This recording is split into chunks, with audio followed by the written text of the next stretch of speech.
हर हर महादेव। काशी विश्वनाथ ओगड़दानी त्रिकालदर्शी कैलाशी अविनाशी भगवान शिव, जिनकी पुनीत पावन पवित्र शिव महापुराण की कथा संपूर्ण विश्व के कल्याण हेतु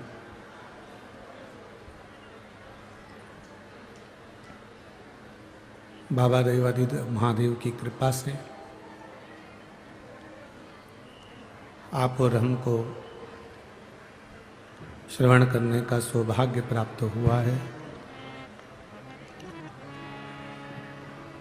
बड़े भाग्यशाली हैं 40 नगर के सभी श्रोता भाई बहन जो इस पवित्र शिव महापुराण की कथा को श्रवण कर रहे हैं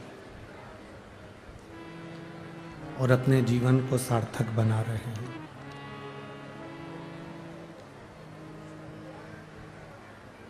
कथा को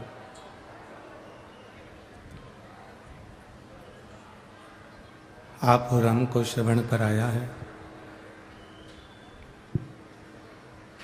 मानव का जीवन,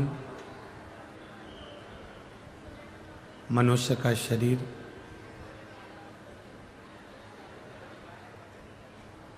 एक तो मिलता बड़ा मुश्किल से,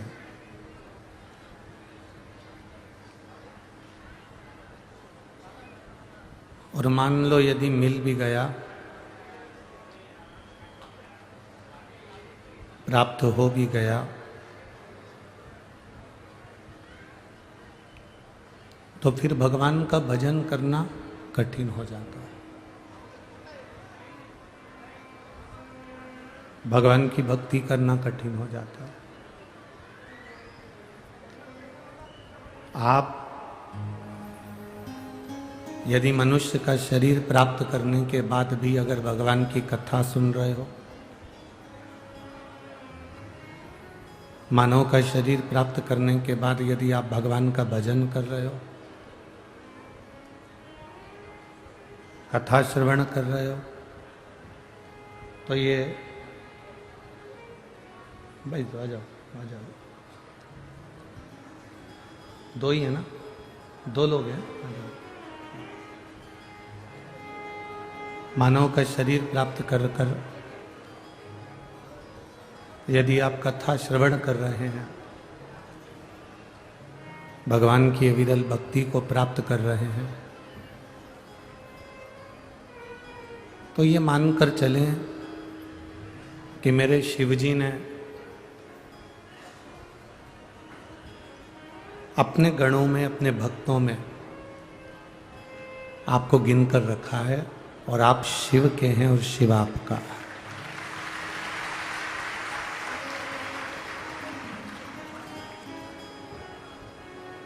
आप स्वयं शंकर भगवान के और शंकर भगवान आपके।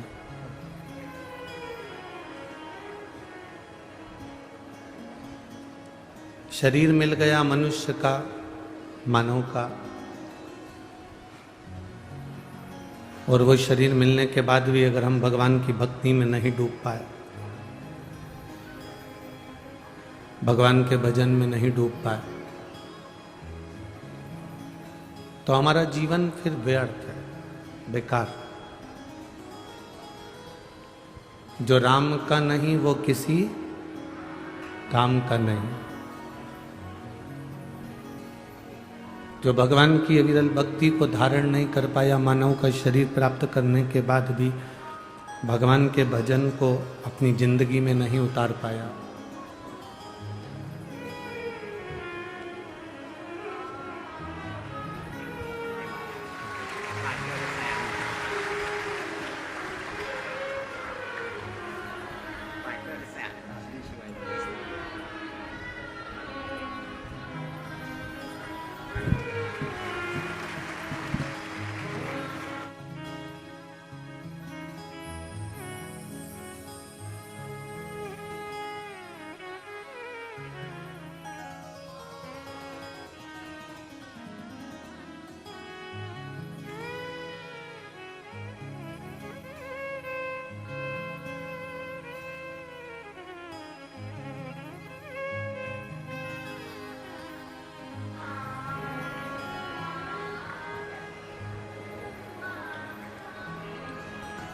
शरीर यदि मानव का है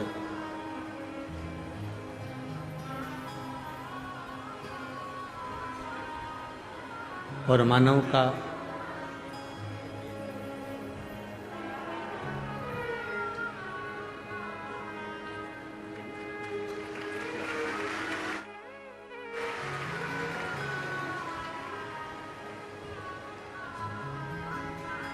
शरीर यदि मानव का है और आप अगर अच्छे व्यवहार कर रहे हैं, अच्छा व्यवहार है यदि आपका,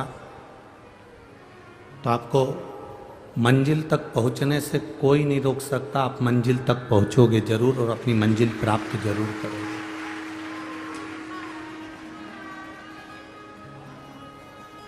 शिव महापुराण की कथा कहती है, दो चीजें अगर हमारी अच्छी है तो हमें दुनिया में कोई नहीं हरा सकता।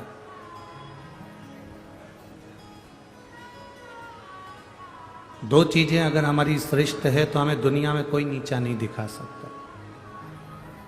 एक हमारा विचार, एक हमारा व्यवहार।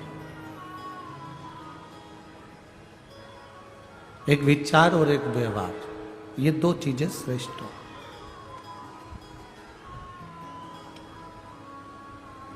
अपने विचार को कभी गलत मत होने दो और अपने व्यवहार को कभी गलत मत होने दो।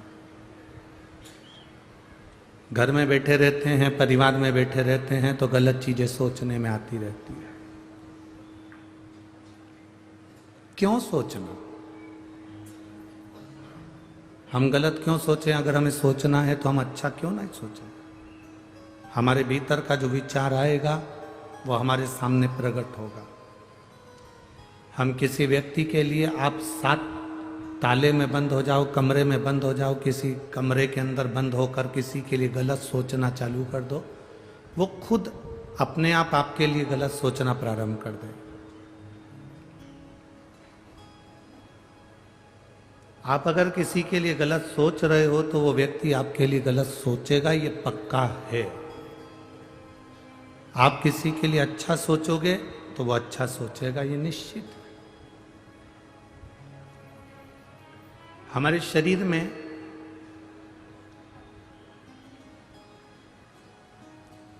तीन स्थान ऐसे हैं जिससे हम परमात्मा को पुकारते हैं।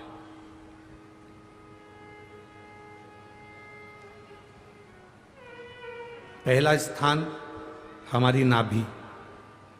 जब हम बोलते हैं तो हमारी नाभि खिंचाती है। एक बार बोल कर देखो, हर हर महादेव। आप जितना तेज भगवान को पुकारोगे आपकी नाभि उतनी तेज खिंचाएगी। आपकी जो डूठी है, नाभि है, टुंडी है, उतनी तेज खिंचाएगी।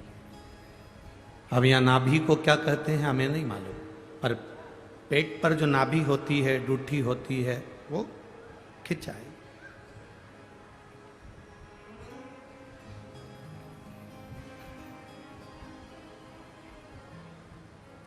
तीन चीजें हमें परमात्मा को पुकारते समय हमारा साथ दे देती है और परमात्मा के मिलन में हमारा साथ प्रदान करती है। एक हमारी नाभि, हमारी टुंडी। दूसरे नंबर पर हमारा ये दोनों भुकुटी के मध्य में जहां हम तिलक लगाते हैं वो आज्ञा चक्र। ये दूसरे नंबर पर है हमारा आज्ञा चक्र, जहां हम तिलक लगाते हैं, बिंदी लगाते हैं, टीकी लगाते हैं। और तीसरे नंबर पर है जहां हमारी शिखा है, चोटी है, शास्त्राचक्र। ये तीसरे नंबर।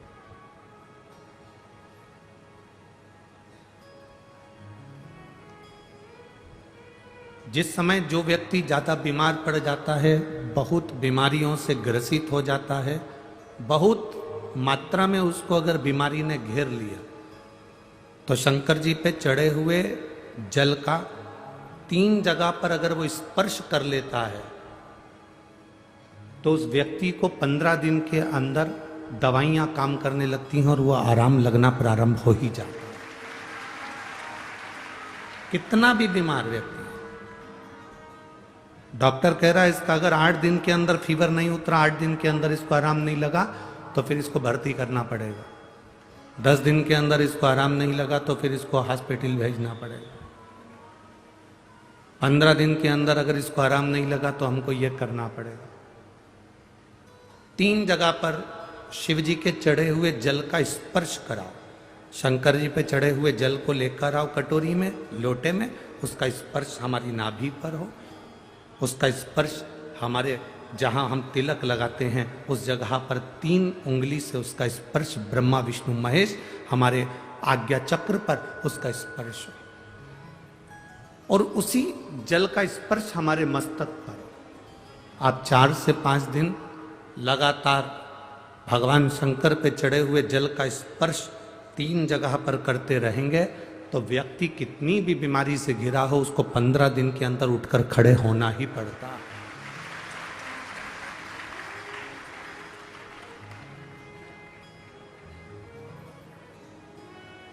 हमारा ये जो तिलक लगाने की जगह है ये हमारा आज्ञा चक्र है। ये कोई साधारण सी जगह नहीं है जहां हम तिलक लगाते हैं। जहां मेरी जीजियां मस्तक पर बिंदी लगाती हैं, टीकी लगाती हैं, मेरे भाई लोग मस्तक पर तिलक लगाते हैं, ये जगह कोई साधारण नहीं है। ये भक्त को खींचने वाला, भगवान को खींचने वाला, प्रभु की तेज पुंज को खींचने वाला स्थान है ये हमारा आज्ञा चक्र। एक लड़की मस्तक पर तिलक नहीं लगाए, उसकी शादी हो चुकी है और माथे पर बिंदी ना लगाए, गले में मंगलसूत्र ना पहने, हाथों में चूड़ियां ना पहने, पांव में बिछुड़ी ना पहने, मांग में सिंदूर ना भरे, और वो स्त्री ऐसे ही घूमे ना, तो कोई भी उसको अपशब्द कह सकता है, कोई भी उसको ताने दे सकता है, कोई भी उसको आड़ा टेढ़ा बोल सकता है। पर अगर वो स्त्री के मस्तक पर बिंदी है, मांग में सिंदूर भरा है, गले में मंगलसूत्र, पांव में बिछुड़ी, हाथ में चूड़ा है, किसी में इतनी सामर्थ्यता नहीं कि उस पर उंगली उठा दे, क्योंकि उसकी बिंदी में, उसके आज्ञा चक्र में उतना बल होता है, उसके आज्ञा चक्र में इतना बल है, उसके मस्तक पर इतना बल है। चलो और सरल भाषा में समझ लो, तुम ट्रेन में सफर कर रहे हो, आप सबसे निवेदन करेंगे आप ट्रेन में सफर करो और सफर करते करते आपके सिर पर तिलक नहीं लगाओ, कोई कुंकू हल्दी कुछ भी तुम्हारे मस्तक पर तिलक नहीं लगाए, और तुम ट्रेन में जाकर बहुत भीड़ हो रही है और वहां जाकर तुम खड़े हो जाओ, जाने की तैयारी करो, कोई तुमको जगह नहीं देगा। पर यदि तुम्हारे मस्तक पर तिलक लगा है, तुम जो लगाना चाहो, बिंदी लगाओ, नारायण तिलक लगाओ, तुम जिस पंथ के उस पंथ का तिलक लगाओ, चाहे तो त्रिपुंड खींच लो, चाहे तिलक कर लो, और तिलक लगाकर आप ट्रेन में चढ़े तो कोई ना कोई ऐसा बंदा मिल ही जाएगा जो आपको सीट दे देगा या आपको बुलाकर अपने पास में बिठा देगा। ये आज्ञा चक्र है हमारा। जब हम भगवान देवाधिदेव महादेव को, हम तो माताओं से भी कहते हैं, हम पुरुषों से भी कहते हैं, हम बच्चों से भी कहते हैं, हम सबको एक निवेदन हमेशा करते आए, आज फिर कह रहे हैं।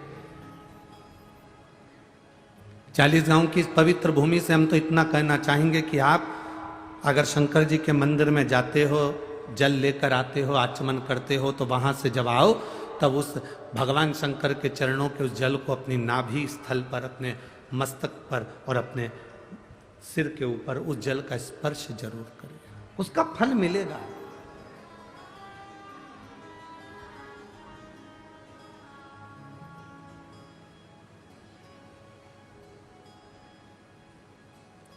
उसका एक आनंद अपनी जिंदगी में प्राप्त होगा।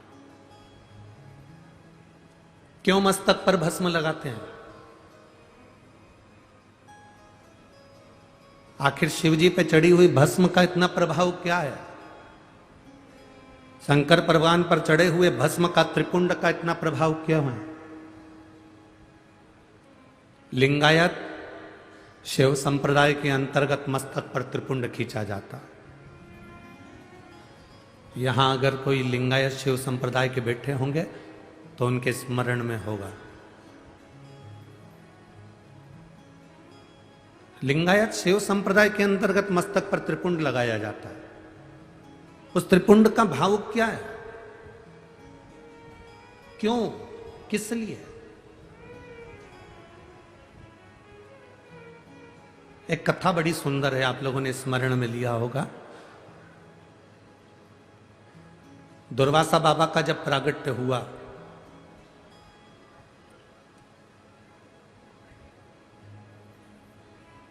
और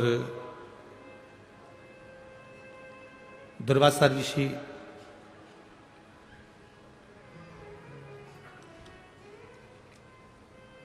कुछ अवस्था धारण करे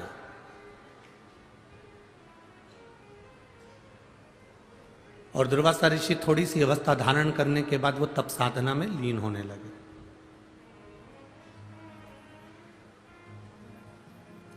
जब दुर्वासा ऋषि जब तप साधना में लीन होने लगे, कुछ अवस्था उन्होंने धारण कर ली और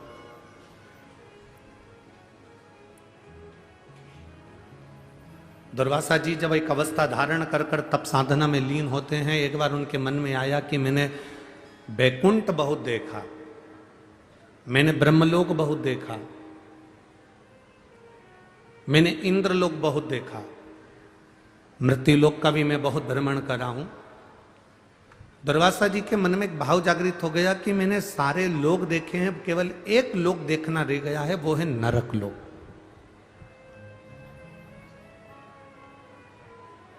केवल एक लोक है, नरक, और उस नरक को मैंने नहीं देखा।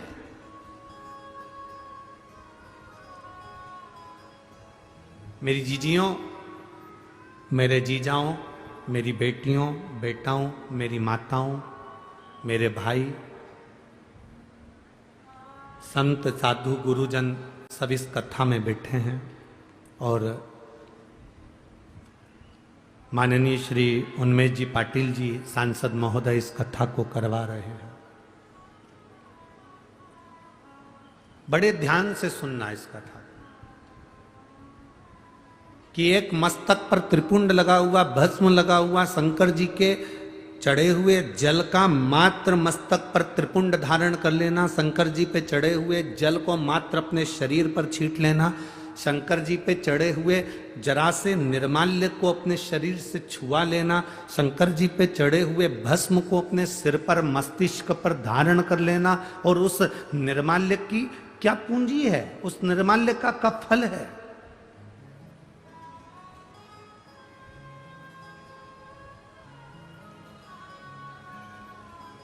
दुर्वासा जी ने विचार करा कि मैंने सब कुछ देखा, मैंने बैकुंठ देखा, इंद्रलोक देखा, ब्रह्मलोक देखा, तलातल, रसातल, मृत्युलोक सब मैंने देखा, पर दुर्वासा जी मन में सोचे कि मैंने केवल नहीं देखा तो केवल एक नरक नहीं देखा,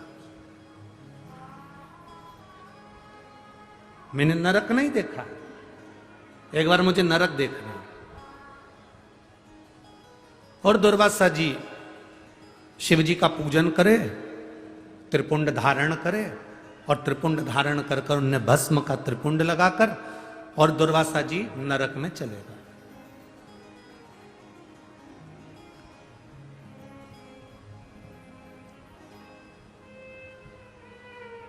जैसे ही दुर्वासा जी नरक में पहुंचे, यमराज हाथ जोड़कर दुर्वासा जी का साधुवाद कर रहे हैं। प्रभु आप आए हैं, वेलकम टू नरक, आपका स्वागत है नरक के अंदर, नरक में आपका स्वागत, आओ पधारो, नरक में आइए।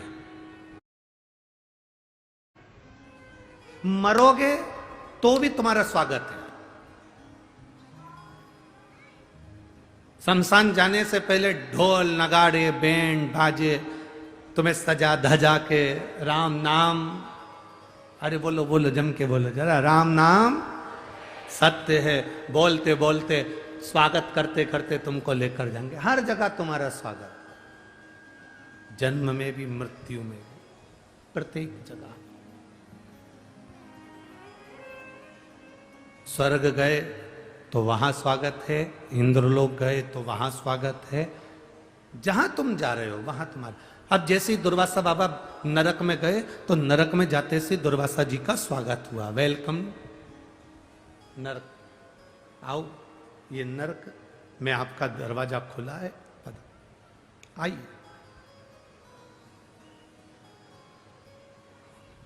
दुर्वासा जी ने नरक में जाकर क्या देखा?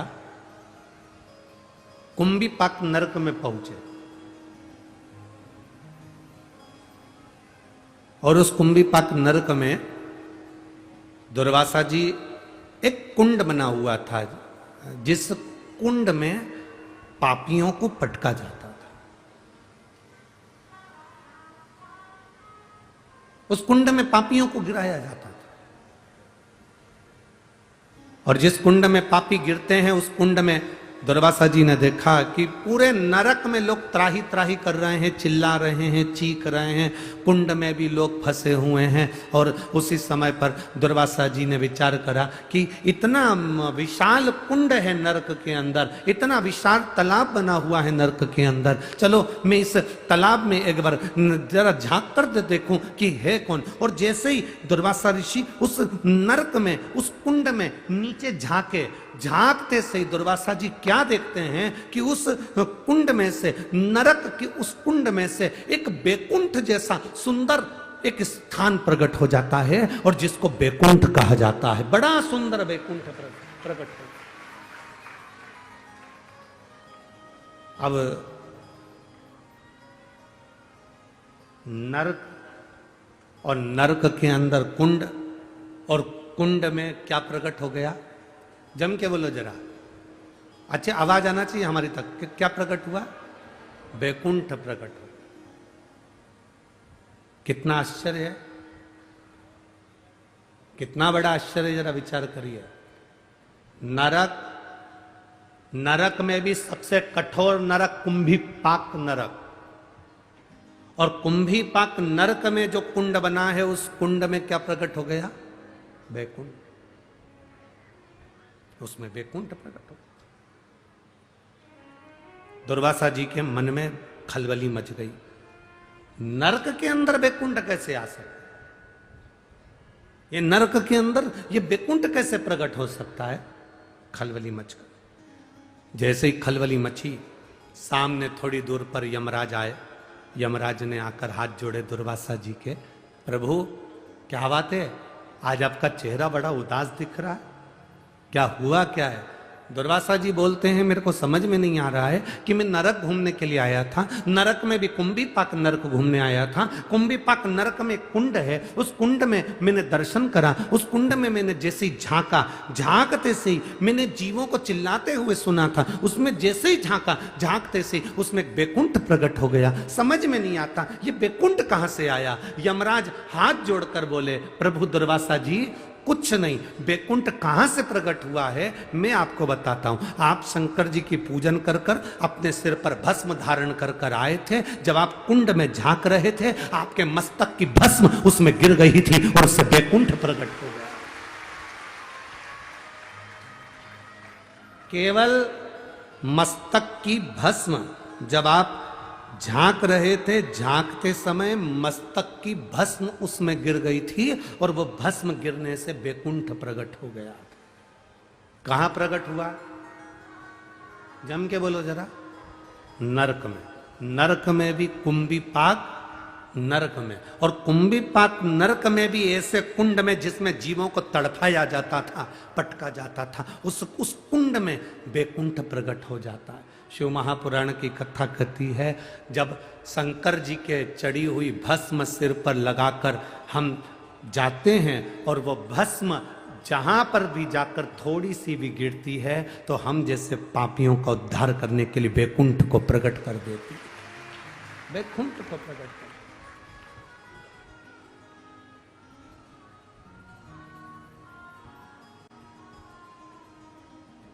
अब जरा विचार करो,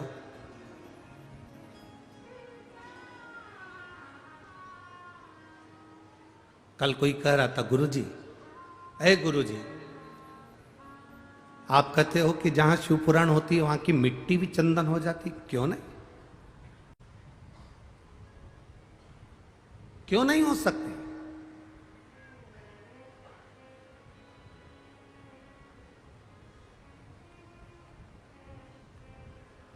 अरे गुरुजी,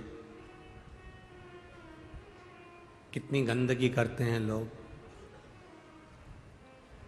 कोई थूक रहा है, कोई मुंह धो रहा है, कोई वॉशरूम करने जा रहा है, कोई ना जाने कितना कितना झूठन पटक देते हैं, कितनी गंदगी हो जाती है। और आप कह रहे हो कि वो मिट्टी चंदन हो जाती है। हाँ, ऐसे कैसे हो सकता है? हमने कहा भाई देख,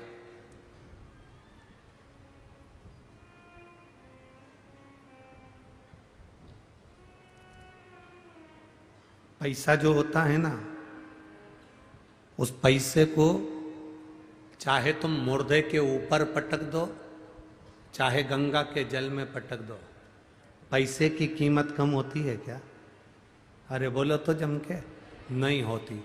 उसी तरह मिट्टी मिट्टी है। जिस जगह पर भजन होता है, तप होता है, साधना होती है, मंत्र का उच्चारण होता है, श्री शिवाय नमस्तुभ्यम बोला जाता है, पंचाक्षर मंत्र, नमः शिवाय बोला जाता है, षडाक्षर मंत्र, ओम नमः शिवाय बोला जाता है, उस स्थान की मिट्टी अपने आप में वो पवित्र बन जाती है, चाहे वो कैसी भी हो। उसकी पवित्रता प्रबल हो, उसमें गलत कुछ नहीं है, उसमें पवित्रता। और हम तो यहां तक कहेंगे कि आपने देखा क्या? लोगों को थूकते हुए देखा तो तुमने कह दिया। तुमने गंदगी देखी इसलिए गंदगी दिखी।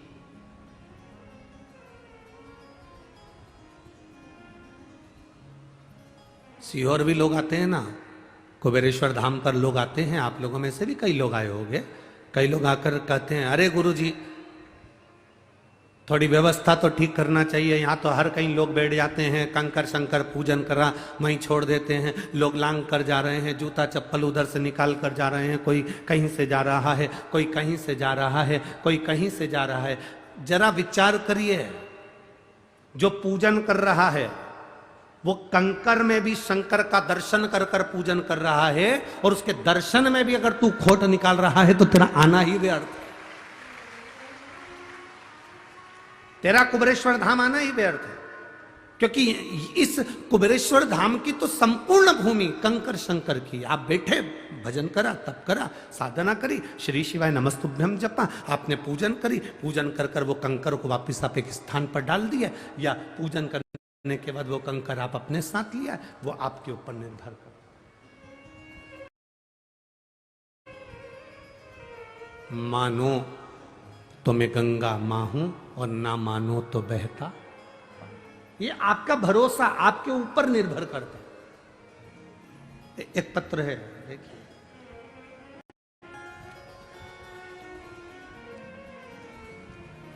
जिसने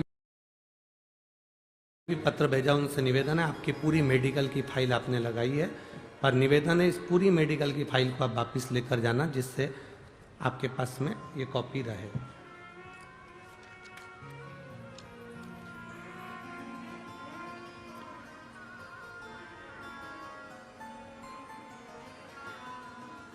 मेरा नाम मनीषा गुणवंत राव,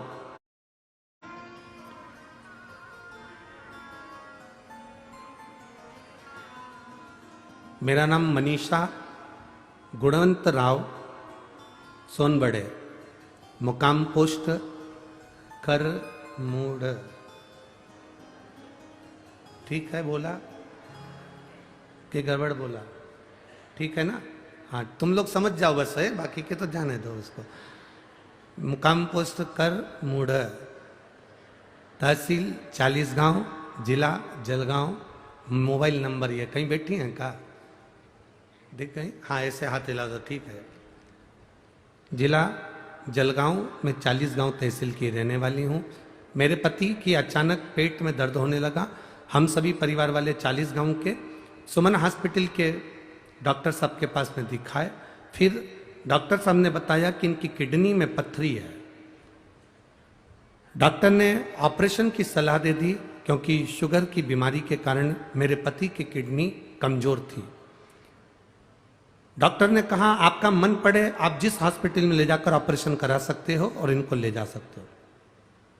फिर हमने ऑपरेशन करवाया, परंतु ऑपरेशन करने के बाद उनकी किडनी ने काम करना बंद कर दिया और उनको वेंटिलेटर पर डाल दिया गया। वेंटिलेटर पर डालने के बाद में उनका शरीर काम नहीं कर रहा था। हम बाबा के भरोसे पर भगवान को जल चढ़ाना प्रारंभ कर दिया। गुरुदेव जल चढ़ाना प्रारंभ करा, थोड़ा सा जल उनके होठों पर लगा देते, एक बेलपत्री उनको दे देते, बस बाबा की कृपा से उनकी आंख तो खुली और उन्होंने शरीर ने काम करना प्रारंभ करा। पर दवाइयां काम नहीं कर रही थी। गुरुदेव जब दवाइयां काम नहीं कर रही थी तो धीरे धीरे शरीर ने काम करना प्रारंभ करा। फिर उनको डायलिसिस पर रखा गया, डायलिसिस करवाया गया। 1 महीने में 2-2, 3-3 डायलिसिस होने लगे। दोनों बच्चे और मैं खुद भटक भटक कर थक गए, पर उनका ठीक नहीं हो पाया। गुरुदेव एक बार जब हम डायलिसिस कराने के लिए गए तो उनको वापस वेंटिलेटर पर डाला और डॉक्टर ने थोड़ी देर के बाद में कहा कि आपके घर के बच्चों को बुला लीजिए, क्योंकि इनका शरीर अब काम नहीं कर रहा है, हृदय पूर्ण तरह से बंद हो चुका है और शरीर ने काम करना बंद कर दिया। जिसकी रिपोर्ट मैंने लगाई है उस रिपोर्ट के अंतर्गत मेरे पति का शरीर काम नहीं कर रहा था, हार्ट बंद हो चुका था, हृदय धड़कना बंद हो चुका था, नाड़ियां चलना बंद हो चुकी थी और उनका शरीर पूरा लाश की तरह हो गया था। बच्चों को बुलाया, बच्चे से डॉक्टरों ने बात करी और बात करने के बाद में हम डॉक्टर साहब से कहते रहे कि एक बार तो और मौका दो, आप देखो तो सही अगर इनकी श्वास वापिस आ जाए, आप प्रयास तो करो। उसी बीच में मैं मेरे बेटे को लेकर शिव जी के मंदिर में पहुंची और वहां पहुंचकर हमने शंकर भगवान को जल चढ़ाया। रोती रोती बाबा के चरणों में पहुंची गुरुदेव, और बाबा का मैं क्या चमत्कार का वर्णन करूं। बेलपत्र और जल लेकर मैं अपने पति के पास आई और उनके होठों पर जब लगाया तुरंत उनकी धड़कन वापिस चलना प्रारंभ हुई। उनकी धड़कन वापिस चलना प्रारंभ हुई और बाबा की कृपा से जो डायलिसिस भी चल रहा था, बाबा की कृपा से वो डायलिसिस भी बंद हुआ और मैं बाबा को यहाँ 40 गांव प्रणाम करने के लिए आई हूँ। बाबा एक ही निवेदन है, आपकी एक बेलपत्र व्यासपीठ से मुझे मिले। जी बहुत दूर हो आप, फिर भी मैं कार्यकर्ता को, उनके परिवार के आप ही हैं, आ जाओ आ जाओ आ जाओ। आप खुद ही हो क्या जिनका पत्र है? ठीक है, आओ पदर पदर पदर। अब मेरे पति ठीक हैं गुरुदेव, डायलिसिस भी बंद सा है और मैं बाबा को यहाँ नमन करने के लिए आई हूँ, जिन्होंने मेरा सुहाग वापिस दिया और मेरे पति को अच्छा किया। मैं बाबा को प्रणाम करने आई हूँ। शिव तत्व है वो, शंभो। बैठिए जी बैठो। तेरी कृपा बिना ना हिले एक भी अणु, लेते श्वास तेरी कृपा से तनु तनु। हे गंगाधार मुक्ति द्वार ओंकार तू, बोले ओंकार तू। आयो शरण तिहार शंभु तार तार। बखान क्या करूं मैं राखूं तेरे पास, बखान क्या करूं मैं राखूं तेरे पास। चपटी भगोत में खजाना कुबेर का, हे गंगाधार मुक्ति द्वार ओंकार तू, भोले ओंकार तू। आयो शरण तेरा शंभो तार तार तू।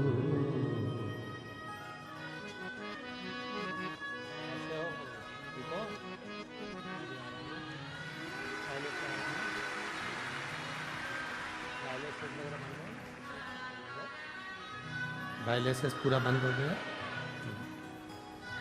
अरे रो नहीं, खुश हो, तो बाबा ने अच्छा करा ना, अब रोते नहीं है, अच्छा खुश खुश रहना चाहिए। डायलिसिस बंद हो गया ना। बस ठीक।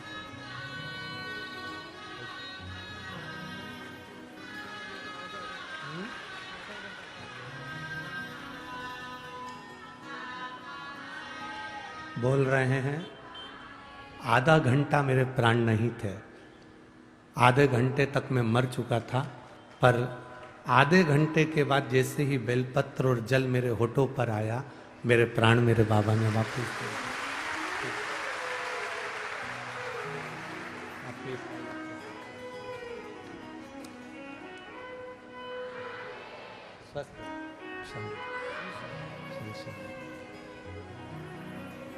अरे खाली न जाता कोई दर से तुम्हारे, खाली न जाता कोई दर से तुम्हारे, मैं भी खड़ा हूँ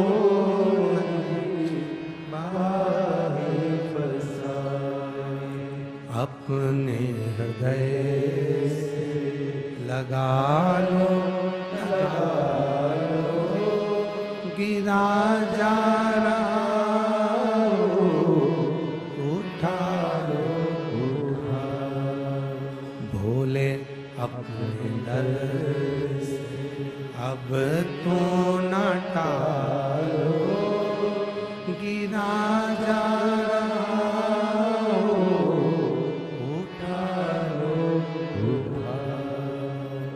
शिव तत्व हमारे भीतर हो। भगवान शंकर का शिव तत्व जितना हमारे भीतर होगा उतना मिलन सरल, मिलन सरल। बहुत हंसते हैं लोग, क्या जल चढ़ाने से रोग मिट सकता है? क्या बेलपत्री खाने से दुख समाप्त हो सकता है? उससे पूछो जिसका एक महीने में 3-3, 4-4 बार डायलिसिस हो रहा हो, वेंटिलेटर पर पड़ा हो और उसके बेटे से कह दिया गया हो कि बॉडी को ले जाओ। उस जल की महत्वता क्या है? दुर्वासा बाबा ने अपने मस्तक पर जो भस्म का त्रिपुंड लगाया और नरक कुंभिपाक नरक के कुंड में झांका, उस भस्म के तिलक में से जरा सी भस्म नीचे गिर गई। जब हम मांग भरते हैं, जब हम तिलक लगाते हैं तो उसमें से थोड़ा थोड़ा तिलक तो गिरता रहता। चंदन का त्रिपुंड लगा लो तो धीरे धीरे चमड़ी सूखेगी तो वो गिरता।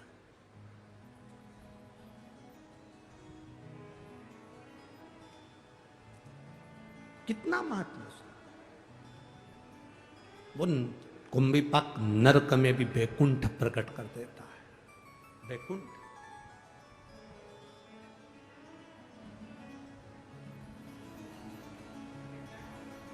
विष्णु पुराण पढ़ी है किसी ने? किसी ने अगर विष्णु पुराण पढ़ी हो तो विष्णु पुराण में लिखा है, लक्ष्मी जी नारायण से कहती हैं, प्रभु, लक्ष्मी जी नारायण से कहती हैं, प्रभु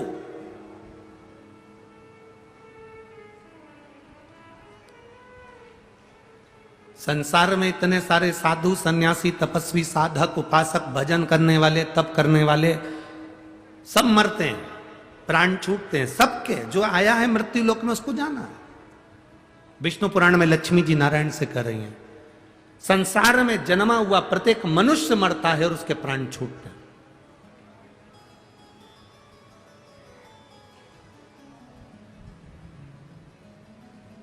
पापी भी मरता है, पुण्य वाला भी मरता है।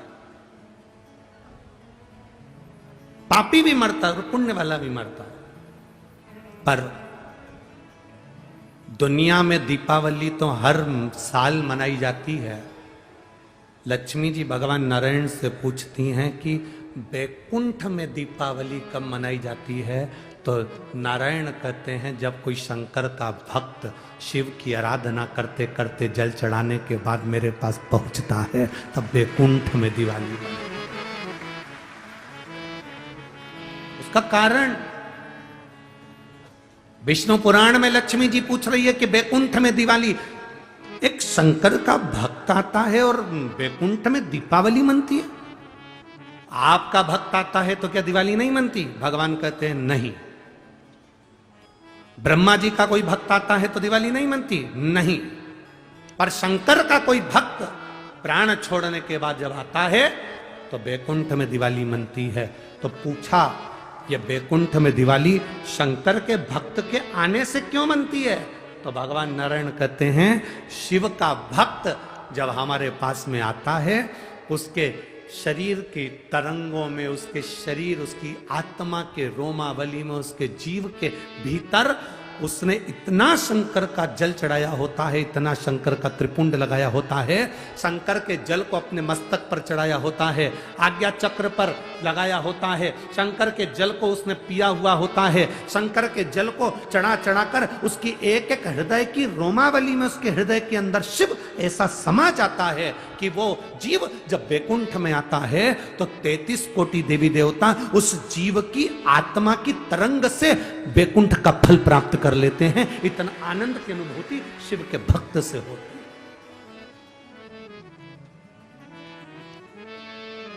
अरे कितने किस्मत वाले हो रे भाई। 40 गांव वालों, तुम्हारे यहां का सांसद महोदय माननीय श्री उन्मेष जी पाटिल जी और उनकी धर्मपत्नी श्रीमती संपदा जी उन्मेष जी पाटिल, मैं धन्यवाद दूंगा। जैसा राजा वैसी प्रजा, मुझे धन्यवाद दूंगा आप। जैसा राजा वैसी प्रजा। आज तक किसी सांसद तो जाने दो, विधायक ने भी कभी किसी नदी की परिक्रमा नहीं करी। और माननीय सांसद महोदय उन्मेष जी पाटिल जी ने आपके पास में जो तापी और गिरी नदी है, उसकी 400 किलोमीटर की परिक्रमा पैदल करी। कारण, उस नदी की परिक्रमा करने का कारण केवल एक था कि यह अनुभव करना था कि इसमें थोड़ा सा समय पानी रहता है, बाकी के समय इसमें जल क्यों नहीं रह पाता, और उसमें पानी आना चाहिए, जिससे पूरी क्षेत्र का विकास और पूरे क्षेत्र का कल्याण। वो जल के लिए नदी को कैसे स्वच्छ रख सकते हैं, गांव नगर शहर को कैसे स्वच्छ रख सकते हैं, वो ज्ञात करने के लिए, ज्ञात करने।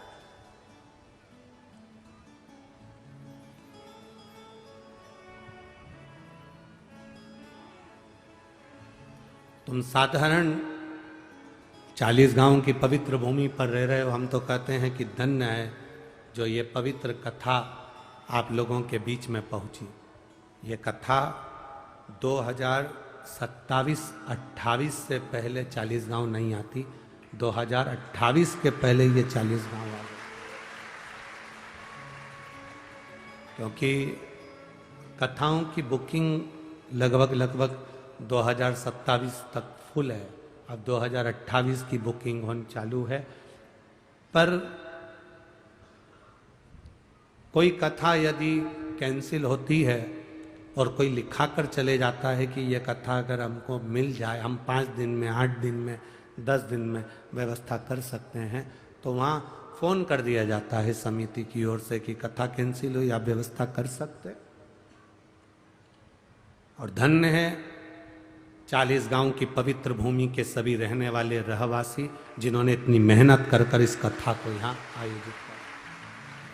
और केवल आपकी मेहनत दिन में नहीं, रात में भी बड़ी मेहनत है। जितने लोग दिन में आते हैं उससे दुगने रात को दर्शन करने आते हैं। अपार मेला लगा होता है, भीड़। कोई बिस्कुट बांट रहा, कोई पानी बांट रहा, कोई कोल्ड ड्रिंक बांट रहा, कोई हलवा बांट रहा, कोई पूड़ी बांट रहा, कोई कुछ बांटने में लगे हुए। कर लो सेवा। ये शिव भक्त दूसरी बार 40 गांव नहीं आने वाले। मौका मिला है हमें सेवा करने का 40 गांव वालों को। अपनी तिजोरी का लाकर खोलिए और उसमें से थोड़ा सा धन तुम्हारे पास में है तो उस धन को थोड़ा सा धर्म में लगाने का प्रयास करो, तो धन और धर्म दोनों बचे। मत दो किसी को। आपको दान नहीं करना मत करो, आप किसी को नहीं देना चाहते मत दो। अपने हाथ से पानी खरीद कर लाओ, अपने हाथ से पिलाओ, अपने हाथ से अन्न लाओ, अपने हाथ से खिलाओ। अपने हाथ का किया कहीं नहीं जाए। ये शंकर के भक्त बार बार नहीं मिलते। इनकी अड़भंगता देखिए। दुनिया में कथा होती है तो वहीं पास में गाड़ी खड़ी हो जाती है और लोग आ जाते हैं, जरा देखो। धूप पड़ती है चिलचिलाती हुई और ये 2-2 किलोमीटर तक पैदल थके हुए बुजुर्ग लाठी टेकते टेकते धीरे धीरे अपने पार्किंग से यहाँ तक चले आ रहे हैं। नाम लगते रखते श्री शिवाय नमस्तुभ्यम, श्री शिवाय नमस्तुभ्यम, भगवान का नाम लेते लेते लेते लेते चले आ रहे हैं। ऐसे जीव को जब आप पानी पिलाते हो तो अपनी जिंदगी का सबसे बड़ा पुण्य कार्य कर कर रखते हो। कर लो सेवा। क्या देगा महादेव? इतनी छोटी सी डायरी अपने पास खरीद के रखो और तारीख लिख के रखो, 16 तारीख को मैंने 15 रुपए का पानी पिलाया था शंकर के भक्त को। बस वो तारीख लिख के रखना और 3 महीना उस तारीख के बाद में हमको 15 रुपए का हिसाब बताना कि वो 15 का बढ़ा कि घटा। वो स्वयं आपको मालूम पड़ेगा कि उसका बल कितना। आज तीसरा दिन कथा का है। कथा 5 बजे विराम हो जाएगी। कल चौथा दिन हो जाएगा। परसों की कथा सवेरे 8 बजे से 11 बजे तक हो जाएगी। बाद में सब अपने अपने घर चले जाएंगे। 2 दिन की कथा का क्रम और अपनी जिंदगी में जितनी झोली पसार कर निवेदन कर सकते हो, बटोर सकते हो, बटोर लो और भगवान की भक्ति प्रदान करते चलो, देते चलो। ये नहीं मिलना। शिव तत्व को अपने भीतर बिठाइए। शिव तत्व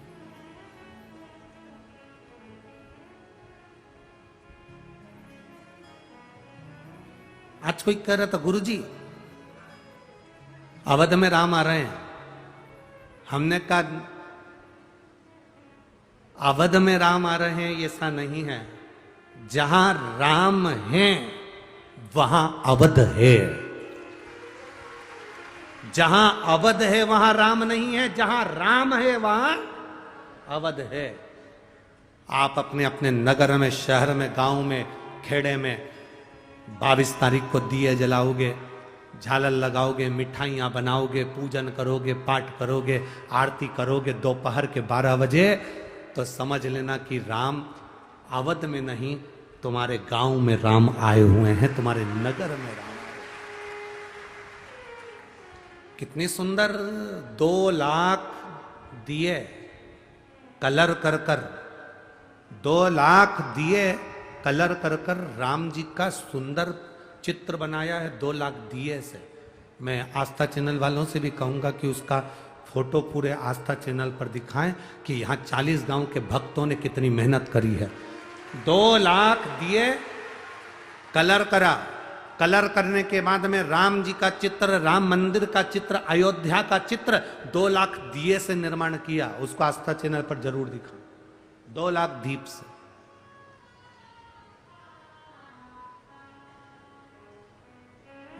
एक तो भीड़ ज्यादा रहती है तो हमारा आना नहीं होता, परंतु सांसद महोदय जी से निवेदन, एक बार हमको भी दर्शन जरूर कराना। हम भी जाना चाहते हैं कि वो 2 लाख दीप का जो राम जी का चित्र बनाया है उसको हम भी दर्शन करें। हमारा भी मन है वहां आने का, पर हमारे चक्कर में वो दिया तुम ना बिगाड़ दो, जब चक्कर में हम नहीं आते हो। तो महाराज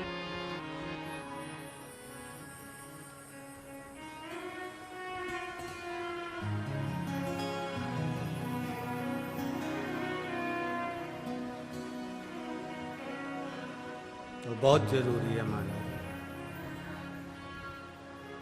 घर घर में अलख जगाना है, भारत में राम को लाना है। घर घर में अलख जगाना है, भारत में राम को लाना है।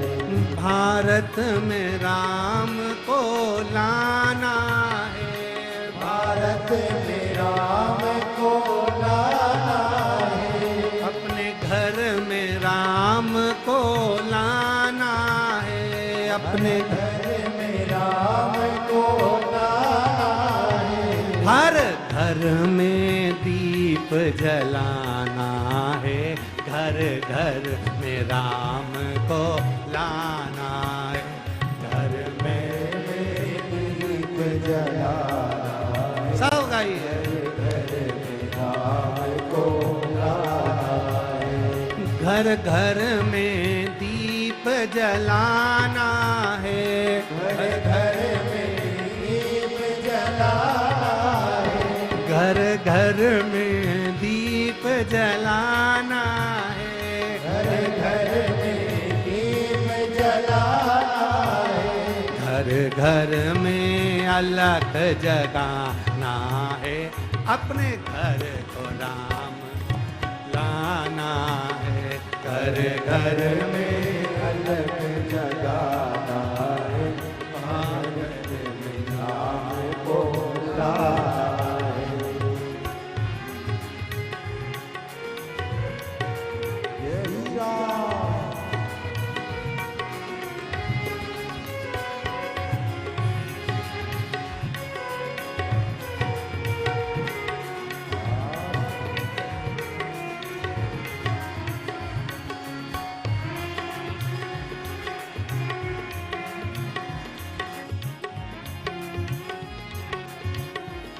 जय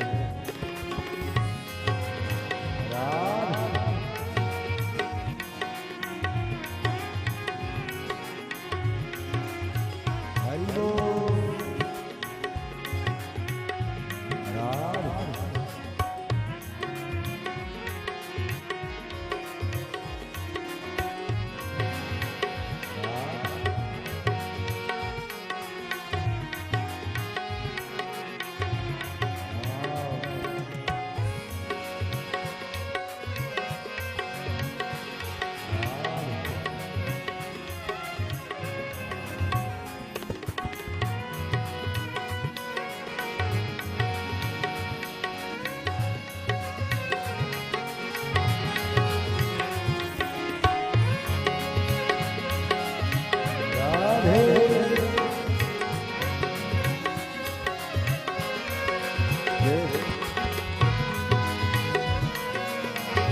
घर घर में उत्सव मनाना है, घर घर में उत्सव मनाना है, घर घर में उत्सव मनाना है, घर घर में उत्सव मनाना है, हर नगर को अवध बनाना है, हर गढ़ को अवध बनाना है, हर नगर को अवध बनाना है, हर नगर को अवध बनाना है, घर घर में अलख जगाना है, भारत में राम को लाना है, घर घर में अलग जगाना है, भारत में राम को लाना है, हर घर में अलख जगाना है, घर घर में दीप जलाना है, घर घर में अलग जगाना है, हर घर में दीप जलाना है,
सबको सजाना है, वो घर आंगन सबको सजाना है, घर आंगन सबको सजाना है, भारत में अलख जगाना है, भारत में अलग जगाना है, वो भारत में अलख जगाना है, भारत में अलग जगाना है, घर घर में दीप जलाना है, घर घर में दीप जलाना है, हर नगर को अवध बनाना है, घर घर में दीप जलाना है, हर नगर को अवध बनाना है।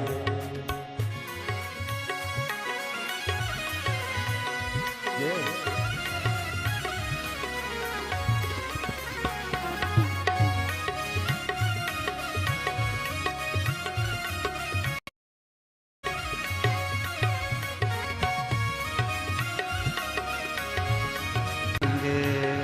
मेरी झोपड़ी के भाग दोनों हाथों से राम आएंगे आएंगे राम आएंगे ओ राम आएंगे आएंगे राम आएंगे, ओ राम आएंगे आएंगे राम आएंगे ओ राम आएंगे आएंगे राम आएंगे, मेरी झोपड़ी के भाग आज खुल जाएंगे राम आएंगे मेरी झोपड़ी के भाग आज खुल जाएंगे राम आएंगे, जय हो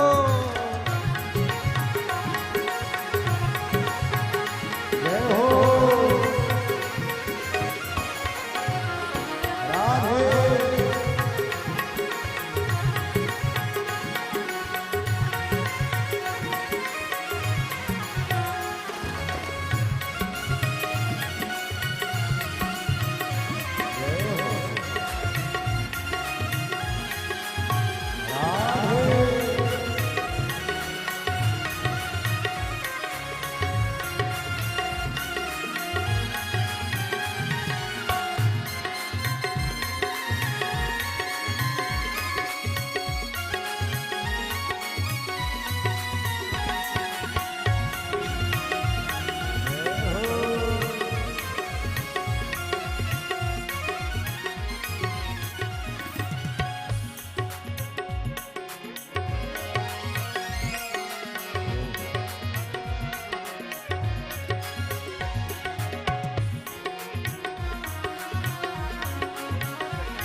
हे राम आएंगे तो अंगना सजाऊंगी, ओ राम आएंगे तो अंगना सजाऊंगी, हे राम आएंगे तो अंगना सजाऊंगी, ओ राम आएंगे तो अंगना सजाऊंगी, दिया जला के दिवाली मैं मनाऊंगी, ओ दिया जला के दिवाली मैं मनाऊंगी, वो मेरी जिंदगी के सारे दुख मिट जाए दोनों हाथों से वो मेरी जिंदगी के सारे दुख मिट जाएंगे राम आएंगे, राम आएंगे आएंगे राम आएंगे राम आएंगे आएंगे राम आएंगे, राम आएंगे आएंगे राम आएंगे राम आएंगे आएंगे राम आएंगे, मेरी झोपड़ी के भाग आज खुल जाएंगे राम आएंगे मेरी झोपड़ी के भाग आज खुल जाएंगे राम आएंगे, घर घर में अलख जगाना है मेरे राम को घर में लाना है हर घर में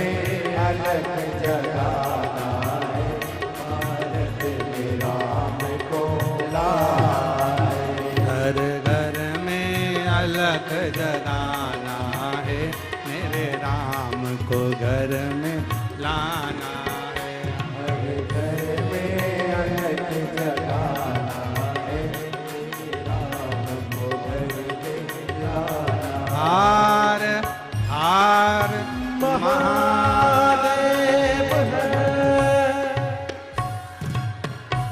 अपने स्थान पर बैठकर भगवान शिव जी से अपने मन की बात बड़े भाव के साथ दिल से बाबा से प्रार्थना करिए,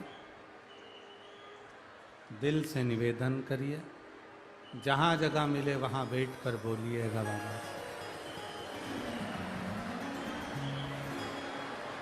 कार्यकर्ताओं को भी जहाँ जगह मिले वहाँ बैठकर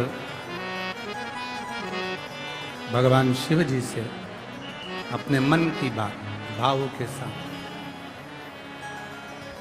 दिल से प्रार्थना करें। खड़े रहकर निवेदन ना करना। आज कथा का तीसरा दिवस है, तृतीय दिवस है। 2 दिन कथा की ओर बचे हैं, कल और परसों। भाव से अगर आप प्रार्थना करेंगे तो बाबा भाव से सुनेंगे। उच्च स्वर में आवाज आए आपकी, यहां तक भाव से दिल से बोलिए। श्री शिवाय नमस्तु। श्री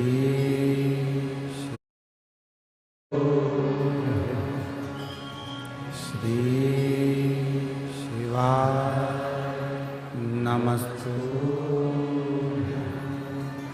श्री शिवाय नमस्तु। श्री शिवाय नमस्तु।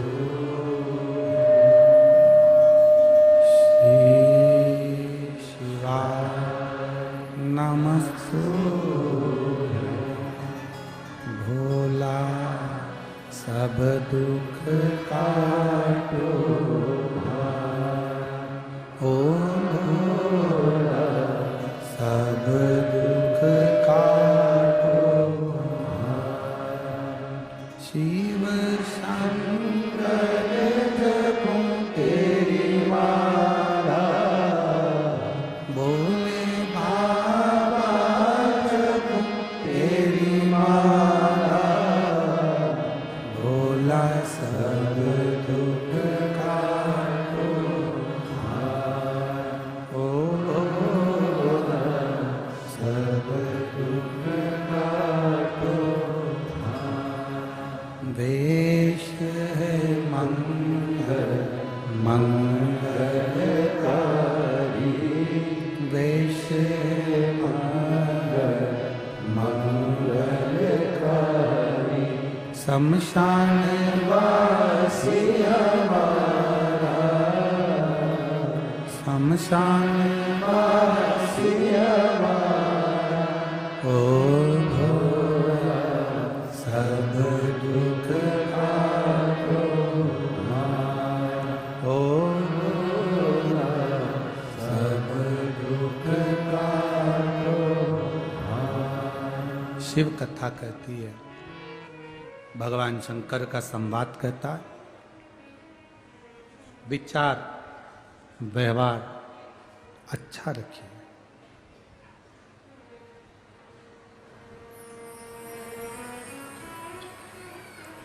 जितना अच्छा अपना विचार रखोगे, जितना अच्छा अपना व्यवहार रखोगे, उतना आपकी जिंदगी में अच्छा होता चलेगा।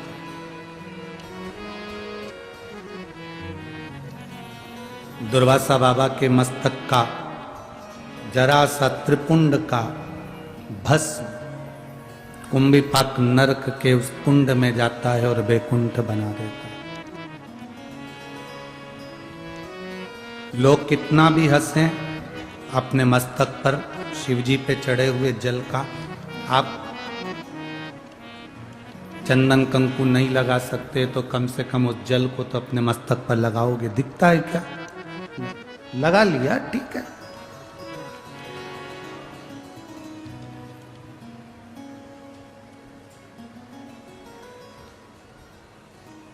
एक बड़ी सुंदर कथा आती है रामचरितमानस में। सुग्रीव जी के ससुर, कौन के ससुर? जम के बोलो जरा। सुग्रीव। क्या नाम था उनका?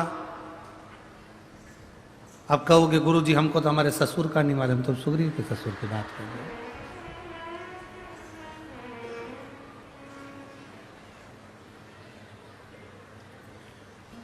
दुनिया बड़ी विचित्र है।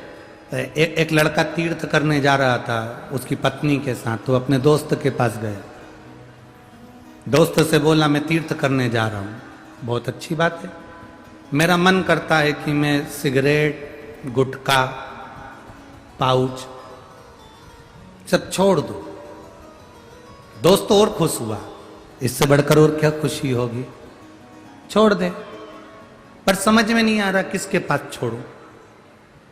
मेरे सारे दोस्त बेकार हैं, अगर मैं उनके पास छोड़ के चले गया वही खा पी गए तो। दोस्त ने माथा ठोका, हम समझे थे कि तू जिंदगी भर के लिए छोड़ रहा है, तू तो दोस्त के पास छोड़ के जा रहा। हमें अपना स्मरण नहीं मालूम। बड़ी सुंदर कथा रामचरितमानस में आती है सुग्रीव के ससुर जी की। जो लंकापति रावण के यहां पर राजवेद का काम करते थे, जिनका नाम था सुषेण। चित्रवेद था।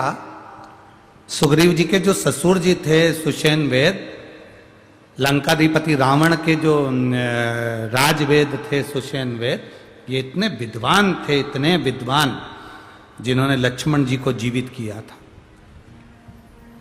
कथा तो आप लोगों ने सुनी होगी ना रामायण की। जब शक्ति लग गई, वे मेघनाथ ने शक्ति मार दी और लक्ष्मण मूर्छित हो गए, हनुमान जी बूटी लेकर आए और फिर वो दिया। ये सुषेण वेद के कहने पर गए थे। सुग्रीव के ससुर हैं सुषेण वेद। ये बड़े विचित्र वेद है। कहते हैं देवलोक में भी अगर कोई बीमार पड़ जावे, पूरे मृत्यु लोक में अगर किसी को रोग हो जावे, तो सुषेण वेद से बड़ा कोई वेद नहीं था। इतना विचित्र वेद था। डॉक्टर तो सभी होते हैं, पर कोई कोई डॉक्टर ऐसा होता है जिसका नाम बड़ा प्रसिद्ध होता है, बड़ा प्रसिद्ध। वहां चले जाओ, वो डॉक्टर से मिल लेना, उनकी तो दवाई बड़ी कामगार है और अच्छा कर देते। कई लोग हंसी हंसी में कह देते हैं अगर तुमको तकलीफ है शिव महापुराण की कथा में चले जाओ, बैठकर कथा सुनोगे, 5 दिन में जब वापिस आओगे तब हमको बताना कि तुम्हारा स्वास्थ्य कैसा है। कई लोगों को तो ये भी डॉक्टर की वेद की दवा लगती है।